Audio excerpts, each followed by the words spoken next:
इसमें से अपनी चैनल आपका स्वागत करता हूं आपके अपने यूट्यूब चैनल पर। दोस्तों आज की वीडियो में यहाँ पर मैं आपको बताने वाला हूं, अगर आपने प्रॉपर्टी के रिगार्डिंग टीडीएस का चालान फाइल किया है फॉर्म 26 क्यूबी, तो उसमें अगर कोई मिस्टेक हो गई है तो उसका करेक्शन कैसे करेंगे। इसके लिए जो वेबसाइट है वो चेंज हो गई है। ये ट्रेसिस की ऑफिशियल वेबसाइट है TRACES, आपको ये टाइप कर देना है या आप डायरेक्ट जो है वेब पेज पर टाइप कर सकते हैं www.tdscpc.gov.in। इस पर आपको क्लिक कर लेना है। इस वेबसाइट के थ्रू आप जो है अपने 26 क्यूबी जो आपने फॉर्म भरा है टीडीएस ऑन प्रॉपर्टी, यहाँ पर 1% आपको टीडीएस डिडक्ट करना होता है, फिर चालान का स्टेटमेंट फाइल करना होता है। तो अगर आपकी कोई भी मिस्टेक हो गई है तो आप उसको करेक्ट कर पाएंगे इस वाली वेबसाइट के थ्रू। वो चालान जो है इनकम टैक्स की ऑफिशियल वेबसाइट, क्योंकि ये www.incometax.gov.in इसके द्वारा फाइल होता है। आपको जो है चालान फाइल आपने कर दिया, चालान की जो स्टेटमेंट है और जो चालान है वो आपको डाउनलोड कर लेना है, क्योंकि उसकी हमें यहाँ पर रिक्वायरमेंट होगी। अब इस वाली वेबसाइट पर आकर सबसे पहले आपको रजिस्टर करना होगा। अगर आपने रजिस्ट्रेशन नहीं किया हुआ, ऑप्शन दिया रहता है registered as new user. Registration के रिगार्डिंग मैं ऑलरेडी अपने यूट्यूब चैनल पर वीडियो अभी लास्ट वीक अपलोड कर चुका हूँ, वो वीडियो आप एक बार देख सकते हैं कि अगर आपको इस वाली वेबसाइट पर रजिस्ट्रेशन बनाना है तो कैसे बनाना है। टैक्स पेयर सेलेक्ट करके कंटिन्यू पर क्लिक करना है। फिर उसके बाद यहाँ अपनी डिटेल्स एंटर करनी होगी, PAN number, name, date of birth, residential status, verification code. तो प्रोसीड पर क्लिक करके आधार से वेरीफाई कर सकते हैं, डिटेल से वेरीफाई कर सकते हैं, अदर डिटेल्स से। उसके बाद आपको जो है एक पासवर्ड क्रिएट कर लेना है, लॉगिन पासवर्ड, जिसके द्वारा आप इस पर लॉगिन करेंगे। अब लॉगिन करने के बाद आपको क्या प्रोसेस फॉलो करना है वो ध्यान से समझिएगा, सुनिएगा। उसके द्वारा आप जो है 26 क्यूबी आप करेक्ट कर पाएंगे। 1 अप्रैल 2026 के बाद ये फॉर्म जो है चेंज हो गया है, अब नया फॉर्म आ चुका है 141। उसके रिगार्डिंग सेपरेट वीडियो मैं अपने यूट्यूब चैनल पर अपलोड कर चुका हूँ, वो आप एक बार वीडियो देख सकते हैं। आज की वीडियो में कवर करेंगे फॉर्म 26 क्यूबी का करेक्शन। जल्दी ही इसी वाले पोर्टल पर आपको 141 के करेक्शन के लिए भी मैं वीडियो अपलोड करूंगा। इस पोर्टल पर आप उसको कैसे अपडेट कर सकते हैं, क्या क्या चीज़ें उसमें चेंज करनी होगी, किस तरीके से क्या पर्टिकुलर्स होंगे। तो आज की वीडियो में हम यहाँ पर फॉर्म 26 क्यूबी कवर कर रहे हैं। तो यहाँ आपको टैक्स पेयर सेलेक्ट करना है, जो आपका पैन नंबर है वही आपकी यूजर आईडी रहेगी, पासवर्ड जो आपने रजिस्ट्रेशन के टाइम पर क्रिएट किया था, वेरिफिकेशन कोड एंटर करके लॉगिन कर लेना है। लॉगिन करने के बाद आपके सामने इस टाइप का पेज आएगा। अब उसके बाद जो आपका 26 क्यूबी है वो आपकी ओल्ड इनकम टैक्स की जो साइट थी ट्रेसिस वाली, उससे अपडेट होगा। आगे अगर आपने नया फॉर्म भरा है तो उसके लिए सारे ऑप्शन यहाँ पर जो है एनेबल हैं, और नए फॉर्म्स के रिगार्डिंग सारी चीज़ें आपको इसी पर ही देखने के लिए मिलेगी। मतलब 141 अगर आपने फाइल किया है तो यहाँ पर जो है TDS-TC सर्टिफिकेट डाउनलोड, वो सारी चीज़ें आपको यहाँ पर देखने के लिए मिलेगी। अब बाकी अभी हमें जो करेक्शन करना है वो हमें ओल्ड इनकम टैक्स साइट पर करना होगा। तो compliance under income tax act 1961, इस पर आपको क्लिक कर लेना है। क्लिक करने के बाद प्रोसीड पर क्लिक करेंगे, उसके बाद लीव पर क्लिक कर देंगे, उसके बाद आई एग्री पर क्लिक करके प्रोसीड कर देना है। अब इसी वाले पेज पर आपको जो है ये करेक्शन की रिक्वेस्ट यहाँ पर सबमिट करनी होगी। इसके लिए हम क्लिक करेंगे रिक्वेस्ट फॉर करेक्शन, उसके बाद क्लिक करना है 26 क्यूबी करेक्शन, उसके बाद प्रोसीड पर क्लिक करेंगे। अब इसके बाद यहाँ जो कंडीशंस दी गई हैं उनको आपको ध्यान से चेक करना है, उसके हिसाब से प्रोसीड करना है। जो 26 क्यूबी फाइल है बायर के द्वारा, उसको आपको यहाँ पर आप एडिट कर सकते हैं। केवल जो है बायर इसके रिगार्डिंग रिक्वेस्ट सबमिट कर सकता है। अगर जो बायर है उन्होंने 26 क्यूबी करेक्शन फाइल किया है और सेलर नोन है, तो जो आपका करेक्शन है वो आप ई-वेरीफाई यानी कि नेट बैंकिंग के द्वारा या फिर AO अप्रूवल के द्वारा या DSC के द्वारा आप यहाँ पर सबमिट कर सकते हैं, अगर आपको जो है पैन डिटेल्स अपडेट करनी है बायर सेलर की। ठीक है। If the digital signature is not registered, अगर बायर का डिजिटल सिग्नेचर रजिस्टर्ड नहीं है और सेलर आपका अननोन है, तो फिर आपको जो है AO अप्रूवल के थ्रू ही प्रोसीड करना पड़ेगा। मतलब ऊपर वाले केस में कि भाई सेलर आपका नोन है तो आप, क्योंकि इसके लिए जो अप्रूवल है वो आपको सेलर से भी कराना पड़ेगा, तो इसमें सारे ऑप्शंस अवेलेबल है। अगर DSC रजिस्टर्ड नहीं है बायर का और सेलर आपके नोन में है, तो फिर आप जो है ई-वेरिफिकेशन नेट बैंकिंग के थ्रू जा सकते हैं और AO अप्रूवल का ऑप्शन भी आपके पास मिल जाएगा। ठीक है। तो यहाँ पर जो है ये कंडीशंस दी गई हैं, वो उसके अकॉर्डिंग आपको प्रोसीड करना होगा। अगर यहाँ पर आप सेलर का पैन अपडेट कर रहे हैं तो सेलर के अप्रूवल के पास जाएगा। अगर बायर का पैन अपडेट कर रहे हैं, मतलब ये पूरा का पूरा ही फॉर्म आपने गलत भर दिया है, तो फिर इसके लिए जो है सेलर के पॉइंट ऑफ व्यू से और जो बायर के पॉइंट ऑफ व्यू से है उसमें जो है आपको अप्रूवल लेने की रिक्वायरमेंट पड़ेगी। तो आप ये चीज़ ध्यान रखें कि आप जब भी ओरिजिनल फॉर्म फाइल करें उसको सही तरीके से फाइल करें। अदरवाइज जब आप 26 क्यूबी का करेक्शन करेंगे तो इसमें आपको प्रॉब्लम आ सकती है। यहाँ पर सेलर नोन है तब तो आपको ज़्यादा प्रॉब्लम नहीं आएगी, लेकिन अगर सेलर अननोन पर्सन है तब आपको काफ़ी ज़्यादा प्रॉब्लम आने वाली है। मतलब वो अगर आप कोऑपरेट नहीं कर रहे हैं, अप्रूवल या अपना जो भी डाटा है वो आपको शेयर नहीं कर रहे हैं, फिर आपको जो है काफ़ी सारी दिक्कतें आ सकती हैं। तो सारी चीज़ें आपको ध्यान में रखते हुए इसको प्रोसीड करना है। ईमेल आईडी, मोबाइल नंबर को अपडेट रखें, क्योंकि इसी पर ही अगर कोई भी कम्युनिकेशन होता है प्रॉपर ऑफिसर के द्वारा तो उसी पर ही कम्युनिकेट किया जाएगा। तो यहाँ पर आप जो है वैल्यू भी अपडेट कर सकते हैं, डेट भी अपडेट कर सकते हैं, उसके अलावा जो आपके पैन है उसका भी आप करेक्शन फाइल कर सकते हैं। तो सारी चीज़ें प्रोवाइड की गई है। देन उसके बाद प्रोसीड पर क्लिक करेंगे। प्रोसीड पर क्लिक करने के बाद अब यहाँ आपको जो है डिजिटल सिग्नेचर, क्योंकि इस केस में रजिस्टर नहीं है, और आप जो है ई वेरीफाई नहीं कर रहे हैं नेट बैंकिंग के द्वारा, तो फिर आपको जो है ये वाले फील्ड्स अपडेट करने के लिए एओ अप्रूवल की रिक्वायरमेंट होगी। एओ अप्रूवल का मतलब है जो भी आपके असेसिंग ऑफिसर है वो बायर के पैन के बेस पर होते हैं, ऑटोमेटिकली होता है। तो ये क्रिटिकल फील्ड्स अगर आप अपडेट करेंगे, जैसे कि PAN, financial year, date of payment, deduction की डेट, अमाउंट पेड और क्रेडिट, प्रॉपर्टी के कोई डिटेल्स में आपको अपडेट करना है, टोटल वैल्यू ऑफ कंसिडरेशन में चेंज करना है, जो टीडीएस डिडक्ट हुआ है हाई रेट से एज पर सेक्शन 286AB उसके regarding, payment type, total amount of paid credited in previous instalments, total value of stamp duty. तो या तो आप डीएससी के थ्रू प्रोसीड करें या फिर जो है आप ई वेरिफिकेशन के थ्रू जाएं नेट बैंकिंग के द्वारा, ठीक है। अगर ये चीज़ दोनों में से कोई भी नहीं है तो फिर आपको जो है एओ अप्रूवल की रिक्वायरमेंट होगी। उसके बाद ओके पर क्लिक करेंगे। अब यहाँ पर आपको सबसे पहले सेलेक्ट करना होगा ये ईयर जिसके लिए आपने फाइल किया था। तो असेसमेंट ईयर इस केस में क्या है कि जो ये फॉर्म फाइल किया गया था ये 25-26 में फाइल किया गया था, उसका असेसमेंट ईयर है 26-27। तो ये आपको सेलेक्ट करना है। एक्नॉलेजमेंट नंबर और पैन की डिटेल्स ये आपको इनकम टैक्स की साइट, इसी साइट से मिलेगी, जो कि मैंने आपको बताया था कि आपको चालान और एक्नॉलेजमेंट डाउनलोड कर लेनी है। उसी में से देख के आपको डिटेल्स यहाँ पर फिल करने की रिक्वायरमेंट आएगी। तो उसके लिए आपको जो है ई फाइल में जाना है, यहाँ ई पे टैक्स पर क्लिक कर देंगे। पुराने वाला जो फॉर्म है आपको 1961 वाला है, ये क्लिक कंटिन्यू पर क्लिक करना है। यहाँ पर पेमेंट हिस्ट्री में आपको जो आपके चालान से वो मिलेंगे, 3 डॉट्स पर क्लिक करके आपको स्टेटमेंट डाउनलोड कर लेनी है। तो इसमें से आपको जो है एक्नॉलेजमेंट नंबर मिल जाएगा और बाकी डिटेल्स भी यहाँ से मिल जाएगी। जो भी आपको अपडेट करना है आप कर लीजिएगा। फिलहाल मैं अभी इसको फिलहाल डेस्कटॉप पर ही सेव कर रहा हूँ। आप भी जो है चालान और ये स्टेटमेंट दोनों को सेव कर लीजिएगा।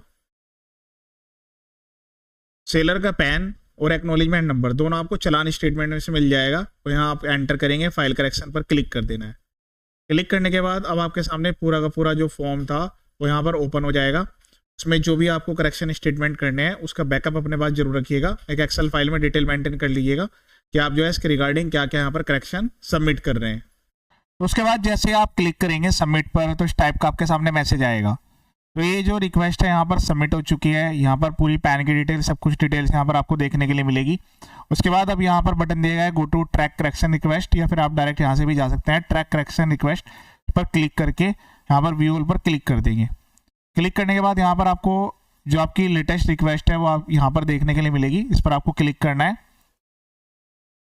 इस पर आप डबल क्लिक कर देंगे यहाँ पर, तो ये जो डिटेल्स है यहाँ से आपको देखने के लिए मिलेगी। अब उसके बाद जो है व्यू, अब यहाँ पर जो आपको क्लिक कर देना है अवेलेबल, इस पर आप क्लिक कर देंगे। क्लिक करने के बाद यहाँ पर जो है इस टाइप का मैसेज आएगा, ओके पर क्लिक कर देंगे। अब ओके पर क्लिक करने के बाद यहाँ पर आपको जो है कुछ डिटेल्स प्रोवाइड करनी होगी, जैसे कि जो आपने चालान जमा किया था उसकी डिटेल्स देनी होगी, ठीक है। तो अब उसमें BSR code, date of deposit, challan का नंबर और चालान की डिपॉजिट डेट ये डालकर आपको प्रोसीड करना होगा, ठीक है। यहाँ पर आपको जो है 26 क्यूबी के रिगार्डिंग फॉर्म की डिटेल्स आ रही होगी, PAN of buyer, PAN of seller, सब कुछ डिटेल्स यहाँ पर आपको देखने के लिए मिलने वाली है। तो जो मैंने आपको चालान और स्टेटमेंट डाउनलोड कराए थे, डिटेल्स वहाँ से आपको देखने के लिए मिलेगी, वो आप स्टार्टिंग में इनकम टैक्स की साइट से डाउनलोड कर लीजिएगा। तो ये इनकम टैक्स की ऑफिशियल वेबसाइट है। यहाँ आप अपने पैन कार्ड के थ्रू लॉगिन करेंगे। उसके बाद ई पे टैक्स पर क्लिक करना है। 1961 वाला एक्ट आपको सेलेक्ट कर लेना है। उसके बाद पेमेंट हिस्ट्री में जाकर आप चेक करेंगे तो यहाँ आपको सारे चालान मिलेंगे। 3 डॉट्स पर क्लिक करके यहाँ से वो रिसीट्स डाउनलोड कर लीजिएगा, ठीक है। इसी से आपको डिटेल्स देखकर वहाँ पर एंटर करनी होगी। डिटेल्स एंटर करने के बाद इस तरीके से आपको प्रोसीड पर क्लिक कर देना है। उसके बाद आपके सामने डिटेल्स वेरीफाई कराते पूरा का पूरा जो फॉर्म है वो ओपन हो जाएगा। अब इसमें 3 अलग अलग स्टेप है। पहले तो यहाँ आप जो है डिटेल चेक करेंगे, फाइनेंशियल ईयर दिया होगा। उसके बाद PAN of buyer, PAN of seller, payment का टाइप क्या था, टोटल वैल्यू आपने कितनी डाली थी, अमाउंट पेड क्रेडिट कितना था, टोटल प्रॉपर्टी की वैल्यू कितनी थी, date of payment, date of credit, उसके बाद कंट्री कोड, तो यहाँ पर जितने ऑप्शन ये दिए गए हैं आप इसके अकॉर्डिंग अपडेट कर पाएंगे। अब यहाँ आप देख रहे होंगे आपको एडिट का बटन दिया हुआ है, ठीक है। तो अब एडिट में क्या है, सबसे पहले तो कि जैसे यहाँ पर फाइनेंशियल की डिटेल है, ठीक है, फिर उसके बाद बायर की डिटेल है, सेलर की डिटेल है, तो अलग अलग टैब प्रोवाइड कर दी गई है। तो जो फाइनेंशियल ईयर और असेसमेंट ईयर है वो आपका लॉक है, इसमें आप जो है कोई भी चेंज नहीं कर पाएंगे। एंड उसके बाद TDS on sale of property, यहाँ पर जो है ओके पर आप क्लिक करेंगे। उसके बाद जो है क्योंकि बाय डिफॉल्ट एक ही ऑप्शन है TDS, तो जो है आपने सेल ऑफ प्रॉपर्टी के रिगार्डिंग डिटेक्ट किया हुआ है, इसमें भी आपको कुछ फर्दर एडिट करने के लिए नहीं दिया जाएगा, ठीक है। फिर उसके बाद बायर की डिटेल है, जो बायर की डिटेल्स है उसमें आपको सारी चीज़ें एक बार चेक करनी होगी। फिर से यहाँ पर जो डाटा कॉन्फिडेंशियल है उसको हाइड किया गया है। उसके बाद एडिट पर क्लिक करेंगे, तो जब आप एडिट पर क्लिक करेंगे, ओके पर क्लिक करेंगे, तो उसके बाद ये जो आपकी डिटेल्स है सारी की सारी ओपन हो जाएगी, ठीक है। तो बायर, एजेंट, बायर, आपकी खुद की डिटेल्स यहाँ पर आ रही होगी। आपका पैन नंबर है, उसके बाद जो है क्या एक से ज़्यादा बायर थे, वो वाला पॉइंट आ गया, यस और नो, ठीक है। उसके बाद country code, address, email ID, mobile number, ये सारी चीज़ जो है आप अपडेट कर सकते हैं। एजेंट, बायर, ये चीज़ें आप अपडेट कर पाएंगे, ठीक है। दैन उसके बाद सेलर की डिटेल है, सेलर की डिटेल्स में भी जो जो चीज़ें यहाँ पर लिखी गई है वो आप अपडेट कर पाएंगे। तो देखिए सेलर की डिटेल्स हैं यहाँ पर, सेलर का पैन नंबर है, उनका नेम आ रहा होगा। उसके बाद क्या एक से ज़्यादा सेलर है, ये वाला क्वेश्चन हो गया, उनका एड्रेस हो गया, ईमेल आईडी, मोबाइल नंबर हो गई। तो एडिट पर क्लिक करेंगे तो ये भी आप जो है एडिट कर पाएंगे। ये सारे के सारे जो फील्ड्स हैं वो एडिटेबल बनाए गए हैं, मतलब यहाँ पर पैन नंबर भी चेंज हो सकता है, एड्रेस भी चेंज हो सकता है, उनकी ईमेल आईडी, मोबाइल नंबर ये भी चेंज किए जा सकते हैं। इसके बाद आता है आपका प्रॉपर्टी की डिटेल्स। तो प्रॉपर्टी की डिटेल्स में भी आप जो है सबसे पहले तो बात करेंगे, तो एड्रेस की बात करेंगे, जो प्रॉपर्टी डिटेल्स आपने ऐड की थी। तो टाइप और एड्रेस ये दोनों आप एडिट कर पाएंगे। एडिट पर क्लिक करेंगे, ओके पर क्लिक करेंगे, तो आपका बिल्डिंग था, लैंड था, या दोनों मिलाकर था, वो आप सेलेक्ट कर पाएंगे। फिर उसके बाद जो एड्रेस है वो भी यहाँ से पूरा कंप्लीट एड्रेस जो है अपडेट करने का आपको ऑप्शन प्रोवाइड किया गया है, ठीक है। तो इसके बाद नेक्स्ट जो यहाँ पर वैल्यू आती है वो आती है अमाउंट पेड और क्रेडिटेड, इस पर क्लिक करेंगे। उसके बाद आपको एडिट पर क्लिक कर देना है, एडिट पर क्लिक करना है, ओके पर क्लिक करना है। अब देखिए यहाँ पर जो है सारी की सारी जो वैल्यू है वो आप अपडेट कर पाएंगे, क्योंकि वैसे तो ये लमसम के केस में फाइल हुआ था। तो पेमेंट का जो टाइप है वो तक आप चेंज कर सकते हैं। कुछ लोग क्या करते हैं कि वो पेमेंट इंस्टॉलमेंट के रिगार्डिंग कर रहे होते हैं, लेकिन वो लमसम सेलेक्ट कर लेते हैं, तो वो भी आपको एडिट करने का ऑप्शन दिया गया है। Total value of consideration, date of agreement, उसके अलावा जब आप इंस्टॉलमेंट सेलेक्ट करेंगे तो प्रीवियस इंस्टॉलमेंट क्या थी, क्या आपकी लास्ट इंस्टॉलमेंट है क्या। उसके बाद जो आपने अमाउंट पेड क्रेडिट किया है तो वो वैल्यू आप यहाँ पर सेलेक्ट करेंगे। जब यहाँ पर आप उस वैल्यू को सेलेक्ट कर लेंगे तो उसके हिसाब से ये वैल्यू यहाँ पर ऑटोमेटिकली आपको रिफ्लेक्ट होगी। अमाउंट पेड और क्रेडिटेड जो यहाँ पर आपको देखने के लिए मिल रहा है, इसको आप जो है यहाँ पर इस वाले पॉइंट पर एडिट करके चेंज कर पाएंगे, ठीक है। जैसे मैंने अभी यहाँ पर क्लिक किया तो वैल्यू 0 हो गई। तो अब जो आपकी करेक्ट वैल्यू है वो यहाँ से सेलेक्ट करनी है। इसमें क्या था कि 20,09,280 रुपये हैं, तो करोड़ में तो आप 0 रहेंगे। फिर उसके बाद लाख्स में आपको जो है 20 सेलेक्ट करना है। देन उसके बाद थाउजेंड्स, फिर उसके बाद हंड्रेड्स, फिर उसके बाद टेंस। इस तरीके से आप वैल्यू सेलेक्ट करेंगे। ये तो वही वैल्यू है जो यहाँ पर ऑलरेडी है। जो भी आपको अब करेक्ट वैल्यू एंटर करनी है वो आप इस तरीके से करेक्ट करेंगे, जो भी अमाउंट पेड या क्रेडिटेड है, ठीक है। तो ये आपको खुद से सेलेक्ट करना होगा। तो आप ये सारी वैल्यू चेंज कर पाएंगे। जैसे टोटल वैल्यू ऑफ कंसिडरेशन हो गया, उसके अलावा जो आपने पेमेंट किया है वो, उसके अलावा स्टैम्प ड्यूटी की जो वैल्यू है वो, जो अमाउंट ऑफ TDS है वो फाइनल आपका इस पर डिपेंड होता है, अमाउंट पेड और क्रेडिट पर। उसके अकॉर्डिंग वो आपको यहाँ पर सिलेक्शन के लिए मिलेगा। फिर उसके बाद डेट ऑफ पेमेंट और क्रेडिट ये भी आप चेंज कर पाएंगे। काफ़ी लोग क्या गलती कर देते हैं, इसी को ही गलत डाल देते हैं। उसके बेस पे क्या है, उनकी जो डिमांड है वो जनरेट हो जाती है। इसी महीने में आपका TDS डिडक्ट हुआ है, उसमें नेक्स्ट मंथ जो भी है उसमें 30 डेज का टाइम मिलता है। तो ये दोनों डिटेल्स भी आपको एडिट करने का पूरा चांस यहाँ पर प्रोवाइड किया गया है। उसके बाद सेव पर क्लिक कर देंगे। तो जो फील्ड्स मैंने आपको बताए हैं ये सारे के सारे आप चेंज कर सकते हैं। उसके बाद सबमिट करेक्शन रिक्वेस्ट पर आप क्लिक करेंगे तो आपकी जो रिक्वेस्ट है वो फर्स्ट स्टेज पर जाएगी सबमिशन के लिए, ठीक है। फिर उसके बाद आपके सामने नेक्स्ट विंडो आएगी, उस पर आपको क्लिक करना है।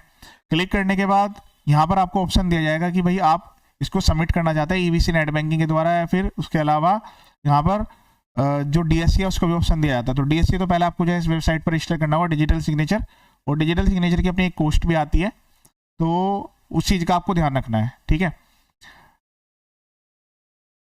उसके बाद जो है आपको सबमिट करने के बाद ई वेरिफिकेशन का ऑप्शन आएगा, वो आप प्रॉपर्ली सही तरीके से सबमिट करिएगा। ये कंप्लीट प्रोसेस है, इसी के थ्रू आपको जो है प्रोसेस करने की रिक्वायरमेंट आती है।